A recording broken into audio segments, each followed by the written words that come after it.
ముద్రగడ పాదయాత్రను తప్పుబట్టారు AP TDP అధ్యక్షుడు కళా వెంకట్రావు.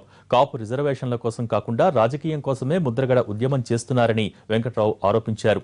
ముద్రగడ కళా వెంకట్రావు మధ్య మాటకు మాట ఇప్పుడు చూద్దాం. ఎంతో అనుభవం ఉన్నవారు మాయమాట చెప్పి అబద్ధాలు చెప్పి మా జాతిని మోసం చేస్తూ ఉన్నారు. ఎన్నో జాతులు ఇప్పటికే మీ మాటలకు మోసపోయి ఉన్నారు.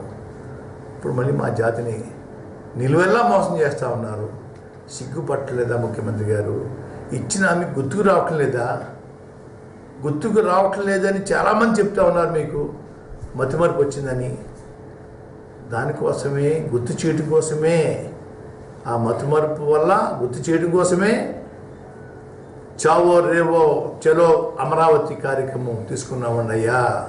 మీకు గుర్తు చేయడం కోసమే. నువ్వు ఇప్పుడు ఏ పార్టీనైతే పట్టుకొని ఆ పార్టీ గెయిన్స్ కోసం చూస్తున్నావో, వాళ్ళ నాన్నగారు రాజశేఖర రెడ్డి గారు చీఫ్ మినిస్టర్ గా ఉన్నప్పుడు ఆయన 2004లో మేనిఫెస్టోలో పెట్టి కాపులను బీసీలో చేరుస్తామని చెప్పినటువంటి పెద్ద మనిషి 5 ఏళ్లు ముఖ్యమంత్రిగా ఉన్నప్పుడు ఎప్పుడైనా నువ్వు అడిగావా?